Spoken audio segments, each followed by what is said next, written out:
No, you stand behind the post.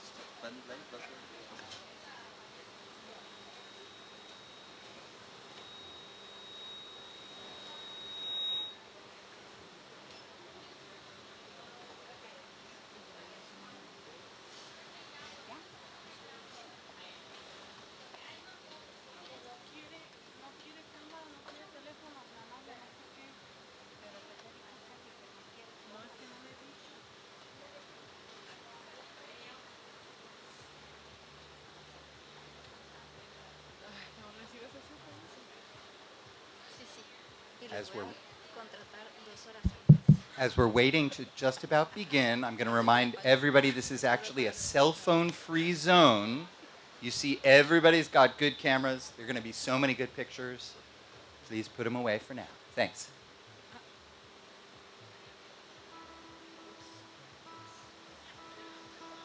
That includes the father of the groom.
It was worth the wait.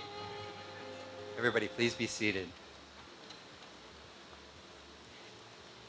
You guys ready? I'm going to do this. All right.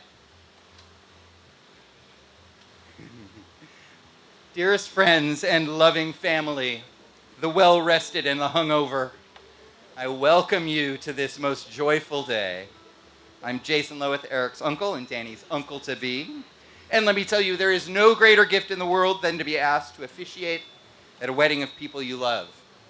And it's the kind of gift that is so typical of Dani and Erik, who have granted us this beautiful place and this beautiful moment to celebrate with them.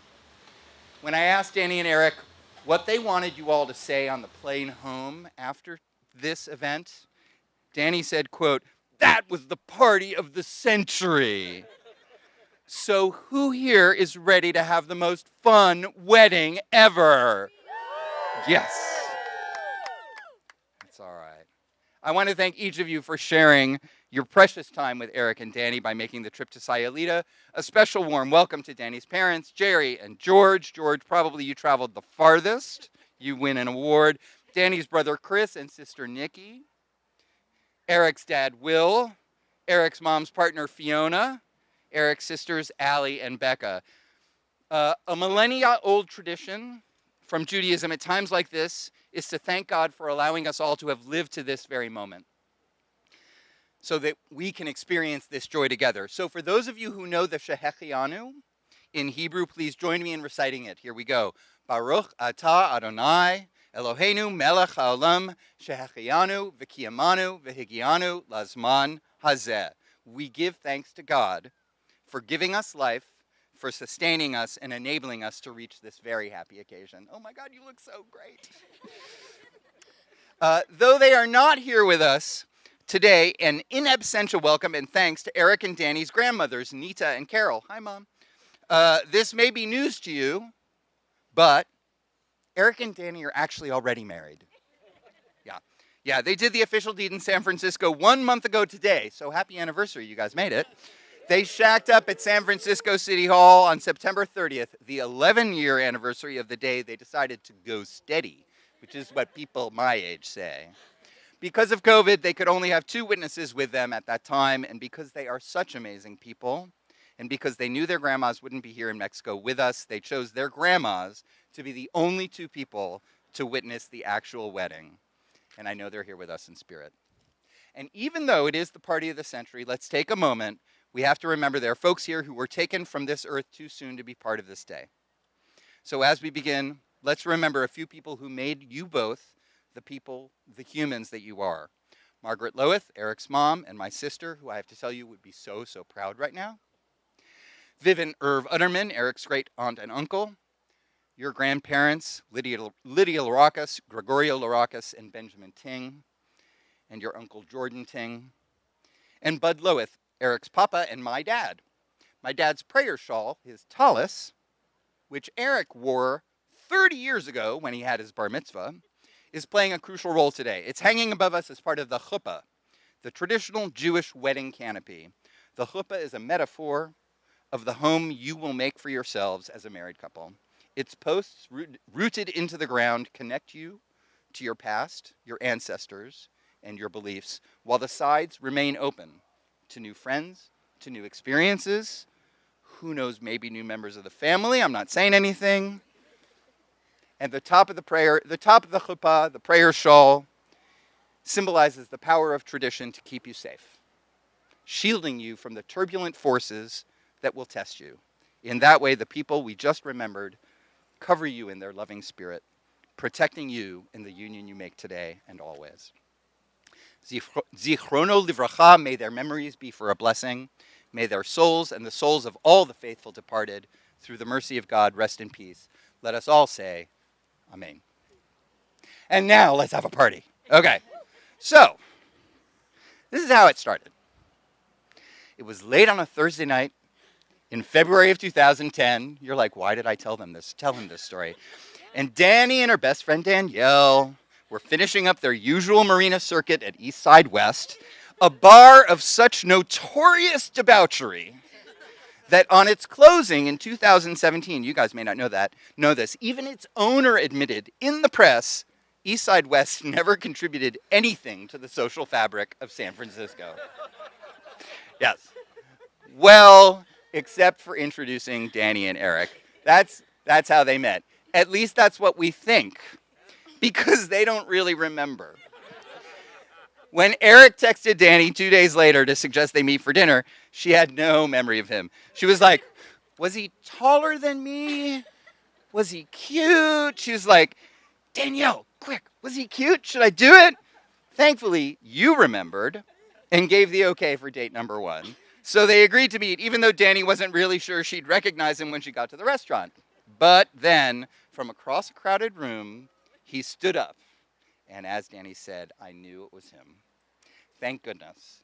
Because if you'd forgotten, I'd never have experienced the sublime magic of that cheese-encrusted shrimp burrito I had the other day at El Itacate. So good. So good, yes. Many of the stories I've heard about Erik and Dani sound kind of like that. A party atmosphere, the loss of some brain cells, major headaches the next morning to accompany the memory loss. But they are actually much more than a 24-hour fiesta. They are thoughtful, insightful, and deeply connected to the symbolism and profound meanings of what this day represents and what it means to be married. That's why they chose Sayulita. Sure, it's a party town, but it has played the most important role of their mature couplehood of all the places they've traveled.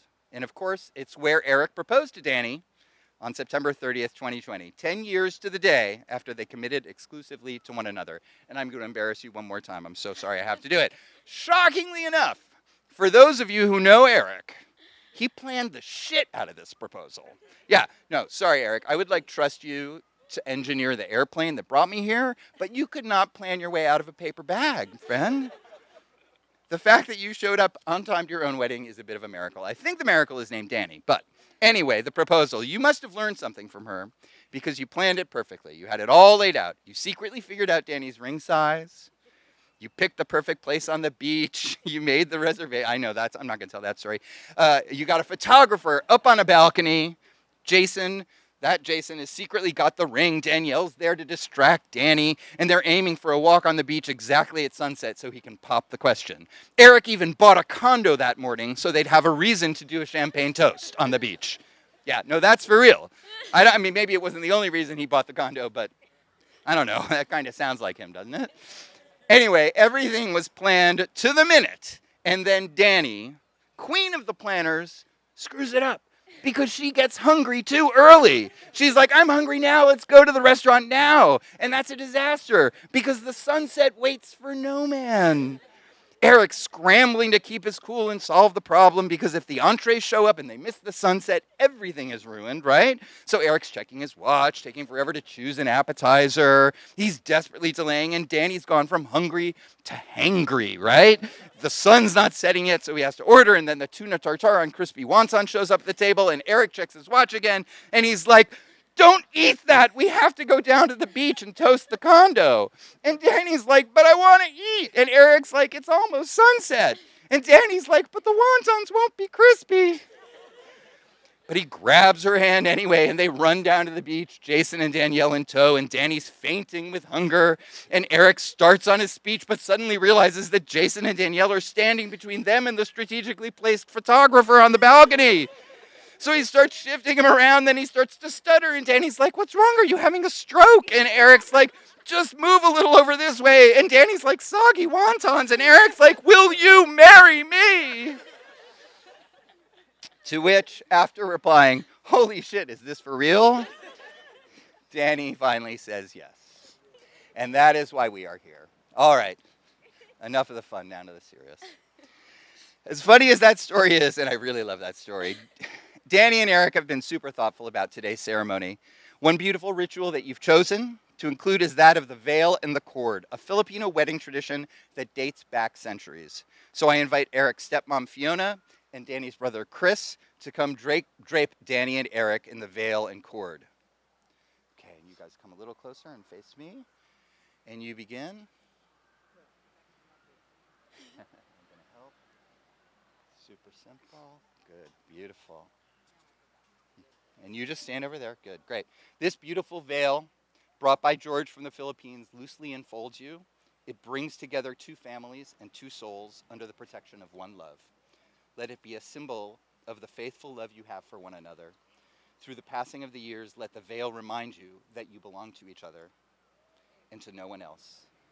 And now the cord. Chris?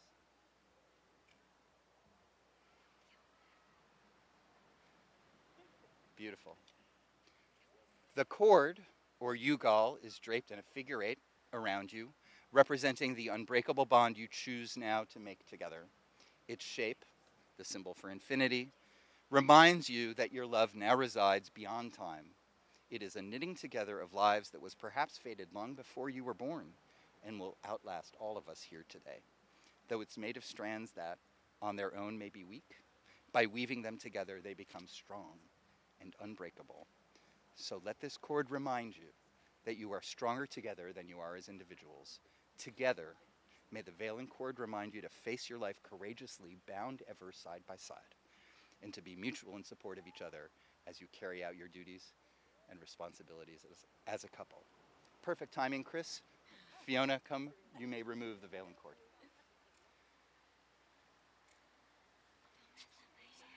Don't mess up her hair. Great. Okay, good. And you can turn back. We've got reading, so you probably don't want to hold hands yet. Erik and Dani want to share the joy of this day by inviting a couple of folks to read for us. So I'd like to first invite Erik's dad to read the Apache wedding prayer. Will? Come this way.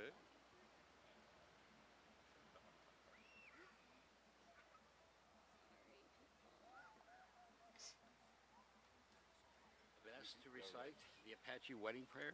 Here we go. Now you will feel no rain, for each of you will be shelter to the other. Now you will feel no cold, for each of you will be warmth to the other. Now there is no more loneliness, for each of you will be companion to the other. Now you are two bodies, but there is one life before you.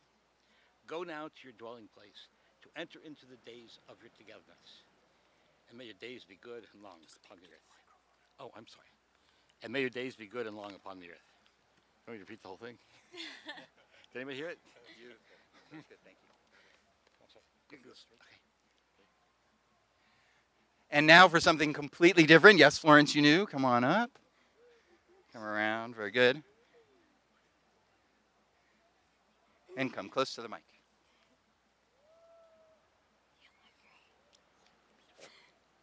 You guys.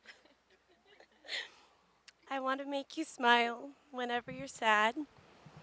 Carry you around when your arthritis is bad. All I want to do is grow old with you. I'll get your medicine when your tummy aches. Yeah. That's going to be you. Build you a fire if the furnace breaks. That would be him. Yeah. Oh, it could be so nice growing old with you. I'll miss you, kiss you, give you my coat when you're cold, need you, feed you, even let you hold the remote control. So let me do the dishes in our kitchen sink, put you to bed when you've had too much to drink. Oh, I could be the one who grows old with you. I want to grow old with you. Guys.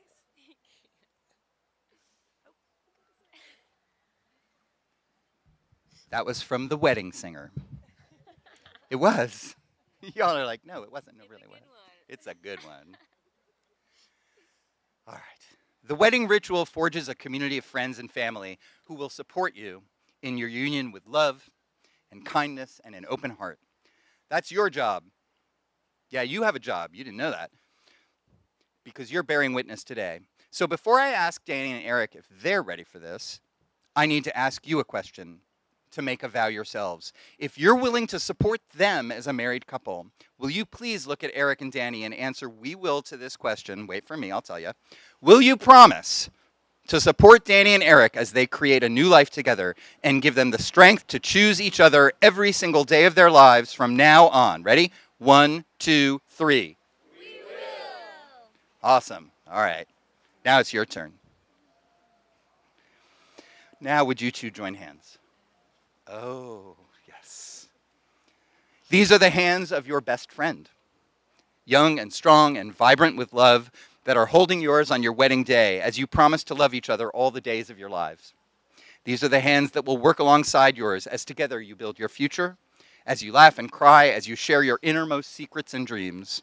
These are the hands that will countless times wipe the tears from your eyes, tears of sorrow and tears of joy. Erik Andrew Utterman, From this day onward, do you choose Dani to be your wife, your best friend, and your only love, to work by her side and dream in her arms, to love her freely without restrictions, honestly without deceit, and now without hesitation? If so, say I do. Do you also promise to accept Dani just as she is, supporting her through the experiences of your lives, be they easy or difficult, sad or happy, challenging or mundane, till death do you part? Danielle Christine Laracas, from this day onward, do you choose Erik to be your husband, your best friend and your only love, to work by his side and dream in his arms, to love him freely without restrictions, honestly without deceit, and now without hesitation? If so, say, I do. Do you promise to accept Erik just as he is, supporting him through the experiences of your lives, be they easy or difficult, happy or sad, challenging or mundane, till death do you part? Great. You can let go of each other's hands now if you want. I am so glad you said I do, and you made me a little nervous there for a second. Because you two belong together so beautifully. Your strengths complement each other, and your weaknesses fade away when you're together. Erik, you kind of made me the adult that I am. I have a terrible memory, but I will never forget getting off the camp bus at age 13 back in 1981 to learn I was an uncle for the first time. And I was like, wow, I just left a generation. And though I'm still a kid, I'm one of this kid's adults. And I've tried to be that for you in the 40 years since. As you've grown and matured, you have continually delighted me with your kindness, your humility, your unerring sense of right and wrong, your gentle good humor, and fierce intelligence. Sure, as Fiona says, when we're out of sight, you completely forget who we are. But, but when we're with you, you're with us 100%, and there's nothing more special. Your mom wrote about you in her diary back in 1990. It was after you spent a day at a Peter, Paul, and Mary concert. She wrote, I love being with Erik, especially when he's not with Allie or Becca. He is loving, talkative, funny, and inventive. I just wish he could be that way with his siblings. But you defy stereotype with your consideration and sensitivity. In fact, your mom sent you to Los Angeles to visit me back in 1995. I don't know if you remember this when you were 14. You were such a sensitive kid that she thought you might be gay. And it's true. And she figured a week with me was going to help him out somehow. Well, she was wrong.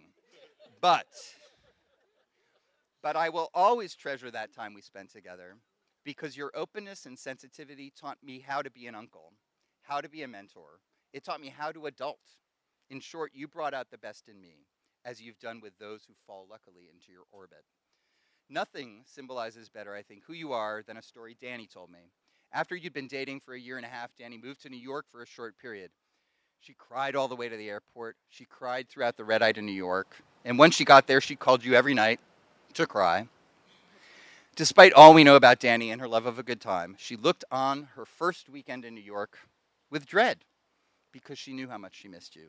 And lo and behold, you surprised her by hopping a plane to New York for 36 hours just to make sure she was all right. Dani wrote that might have been the sweetest gesture anyone has done for me. At that point, I knew he really cared for and loved me, and that we had a future together. Dani, I don't know you nearly as well as Erik, but everything I know about you, I love. We first met over Thanksgiving in 2012, and I remember sitting with you and Erik. We were going through pictures of your recent trip to the Philippines. And I was thinking to myself, how amazing you are, how you're bringing out the best in Erik, and how strong you were. I mean, you were holding your own at that family gathering, which was not an easy thing to do with that group. Of course, now I realize that those holidays you spent on the East Coast came at a great cost to your family. They were forced to get takeout for Thanksgiving because you were gone. Your mother, your grandmother, your father, your friends, not only do they all tell me what a great cook you are, and why, by the way, have you hidden that under a bushel from me? I would like an invitation to dinner the minute this is over, all right? But how, in your grandmother's words, you are the moving force of your family's get-togethers, special occasions, and holidays. You pick the Christmas trees, you organize the events, you choose the menus, you cook the menus, you design the table settings. As your dad says, we are all the happier and heavier for it. Perhaps the loveliest story I heard in this vein was from your grandma. She told me about her longtime desire to visit Brazil. And when it was clear she wasn't going to get there, you organized a surprise birthday party for her and the family at Fogo de Chao, complete with bossa nova music, special table settings, masks, and more. Nani, you told her, since you weren't able to travel to Brazil, we brought Brazil to you. That's sweet. And that's also profound, Dani. It's no wonder they miss you so much when you're not with them at holidays, because you have the gift, as we see today, of bringing people together. It's also no wonder, as Danielle and Jason have told me, that you're the friend we all want if we need to call the police. Now, they wouldn't tell me that story, but I'll talk to you guys afterwards to find out. What's underneath it is clear. You're the one they count on. You're the friend they want by their side when they stand up on a day like today. You're the friend they call at 3 a.m. when they're in desperate need. Erik, you're a lucky guy. If Erik keeps your feet on the ground, your lust for life raises him up and brings him the spontaneity and drive to share precious moments like this with those you love. You have each found a partner who makes you into your best self, who brings out what makes you special so often it becomes ordinary. It requires the hardest work you've ever done because it demands the deepest humility and it stokes your deepest fears. But you have all of us to support you through that. And you have each other to hold you through that work. And that's what you're promising each other today. So, to the vows. Erik, I'm going to hold the microphone for you. Oh, that's mine. That's all right. It's about time. I'll take that. It's that time, man.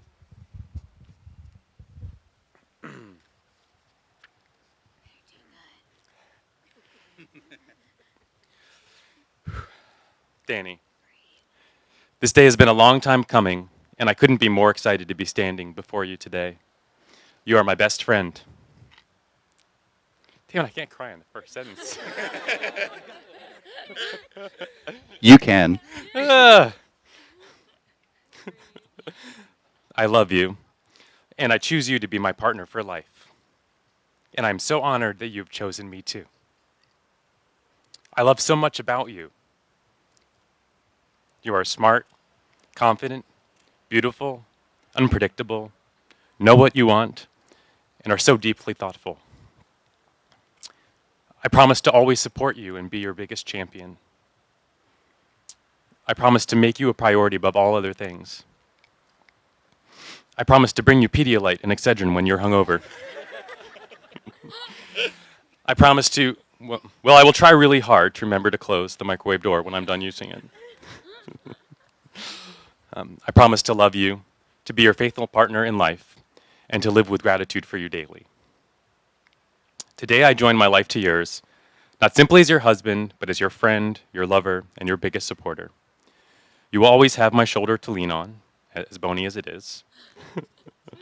So, I stand here before our friends and family and vow to be your companion for life. Beautiful.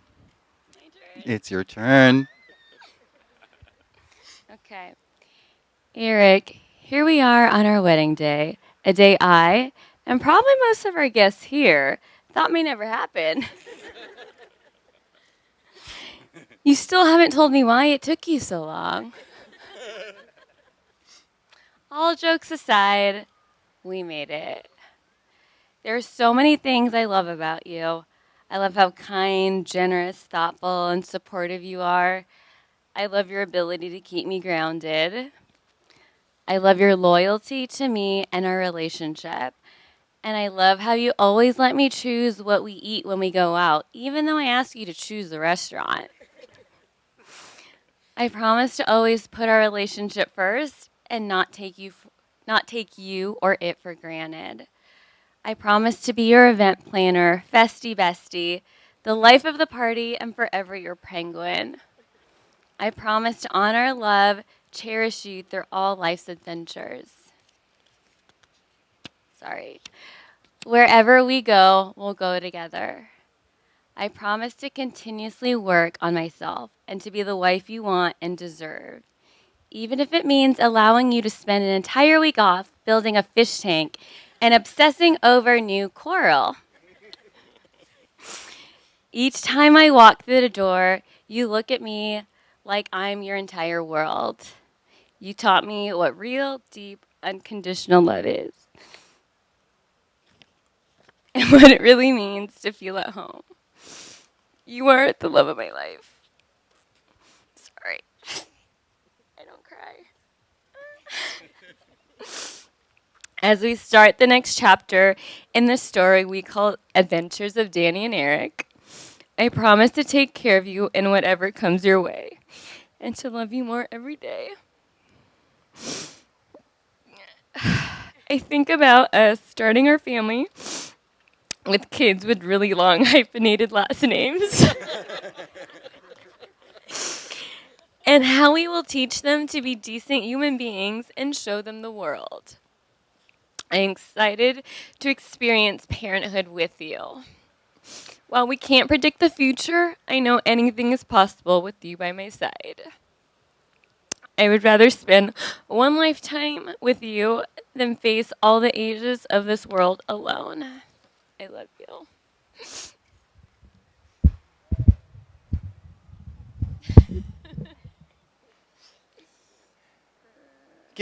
Given how much you both sweat about doing that, you guys are pretty great. I mean, you could sell those. Oh, awesome. Okay. Jason and Danielle, I think. May I have rings? I would like rings. I have a ring. Oh, Jeremy, may I have a ring? Yes. Lovely. Thank you so much. I'm going to take it like this. Great. Okay. Yes, that's a good idea. Every time you look at these rings, let them remind you of the vows you've just made. They are circles. They have no beginning and no end. They speak to the infinite in each of us. They symbolize completeness, that you two individuals have found each other and complete each other. Erik, take the ring. Just the ring, unless you want the box. As you slip the ring on Dani's finger, repeat after me. Dani, you are the love of my life. Dani, you are the love of my life. With this ring, I share myself with you. With this ring, I share myself with you. Now and forever. Now and forever. Right. And now?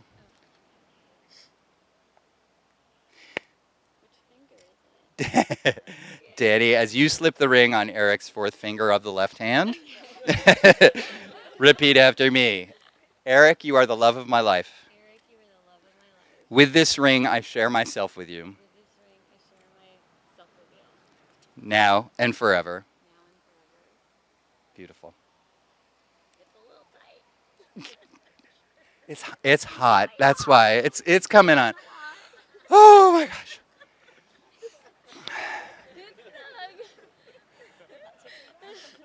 But you did it. So as a kid, we're almost there.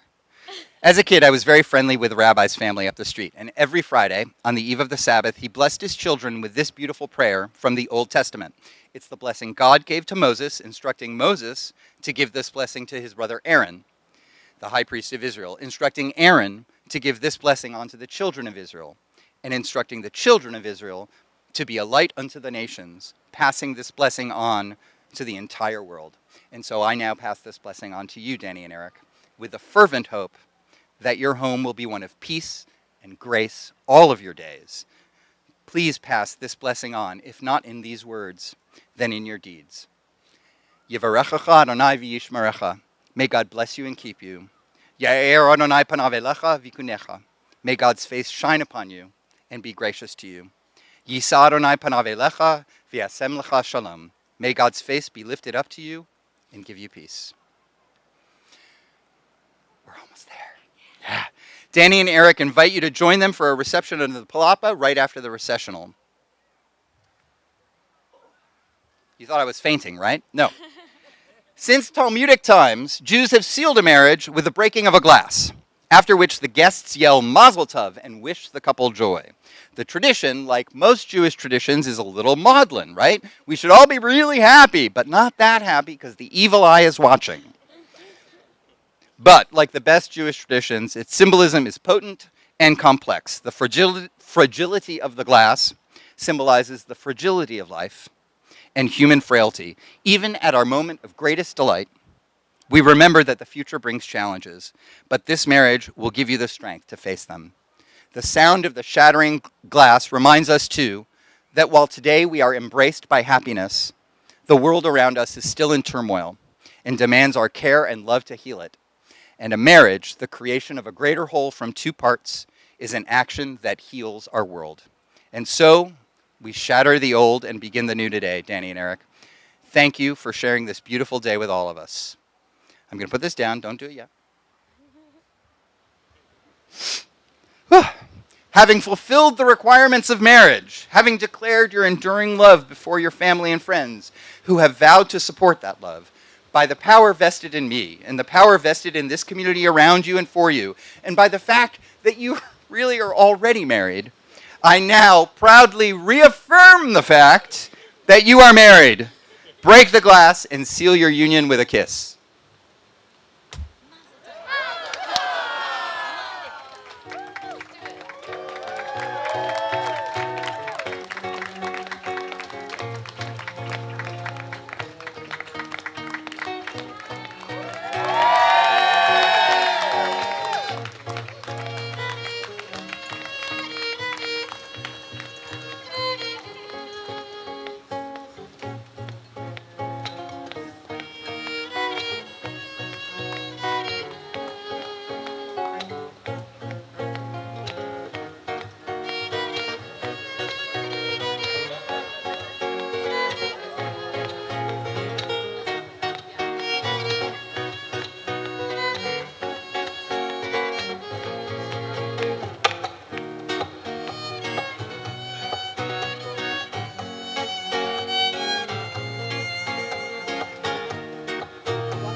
All right, everybody, it's time for that special part of the evening, cocktail hour. So grab a drink, relax, enjoy. Also, for close family, we need you guys to stick around for pictures. Thank you.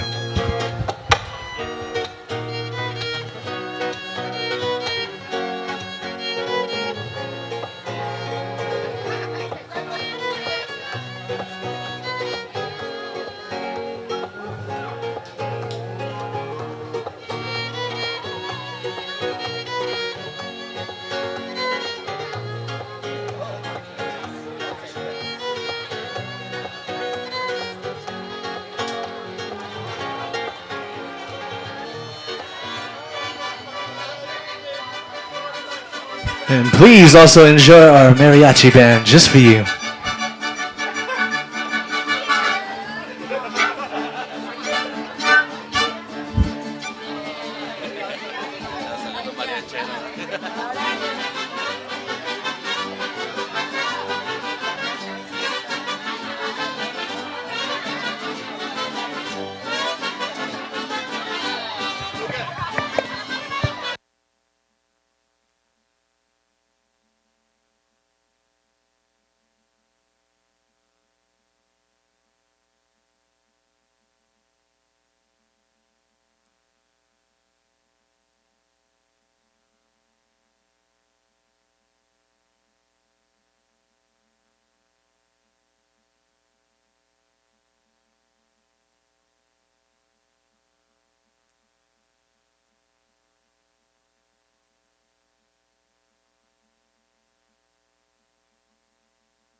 All right. Once again, if you're part of the family, we need you guys to come over back to the ceremony area and take some pictures over there. Immediate family, we need you guys over by the grass where the ceremony area is at.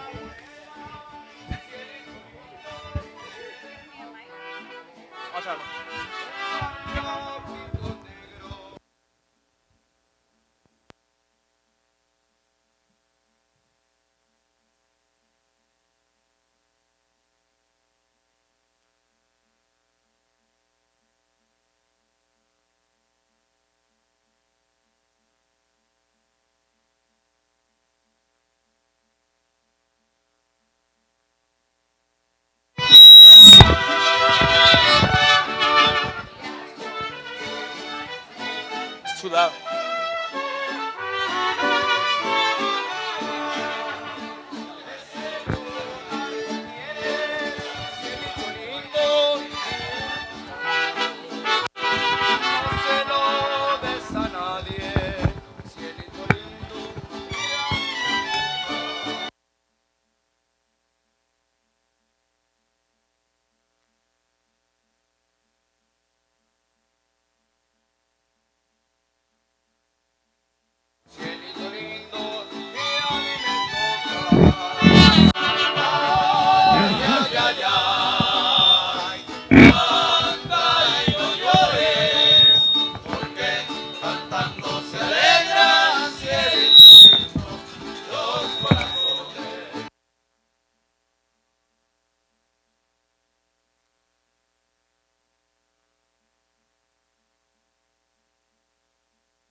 Mirada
El rey, ¿no? El rey y otra más. O una más larguilla y el rey cerramos. Reloj, reloj. A ver si reloj. Aquí el senado cagando con la trompeta y ya le sale. Dale pues. Dice. Un, dos, tres.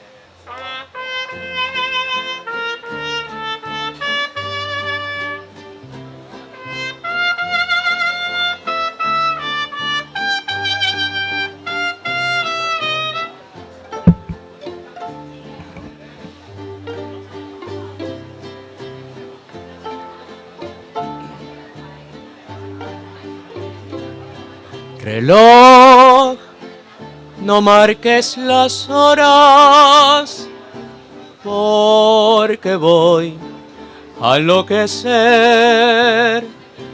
Ella se irá para siempre cuando amanezca otra vez.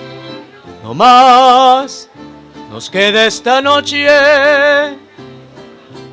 para vivir nuestro amor. Y tu tic-tac me recuerda mi irremediable dolor. Reloj, detén tu camino, porque mi vida se apaga. Ella es la estrella que alumbra mi ser. Yo sin su amor no soy nada. Detén el tiempo en tus manos. Haz de esta noche perpetua para que nunca se vaya de mí, para que nunca amanezca.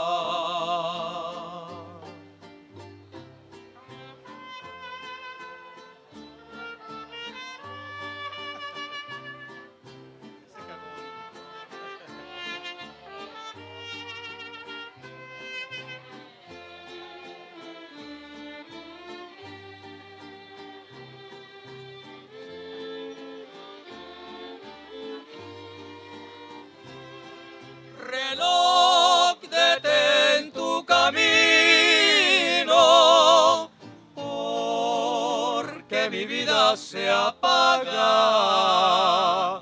Ella es la estrella que alumbra mi ser. Yo sin su amor no soy nada. Detén el tiempo en tus manos, haz de esta noche perpetua para que nunca se vaya de mí, para que nunca amanezca.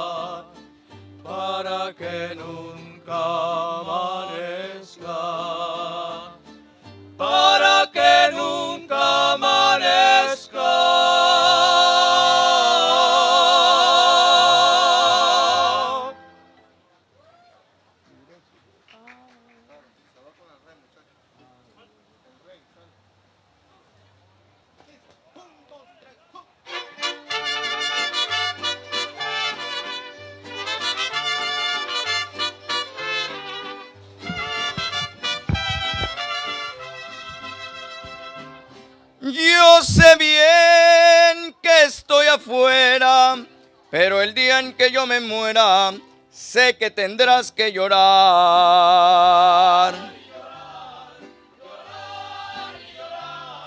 Dirás que no me quisiste, pero vas a estar muy triste y así te vas a quedar.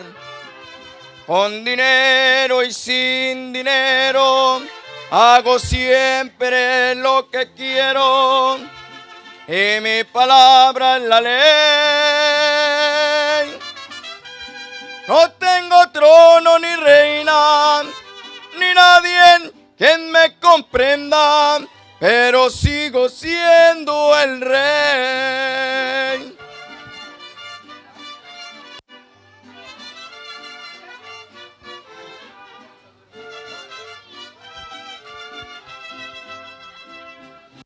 Una piedra del camino me enseñó que mi destino era rodar y rodar.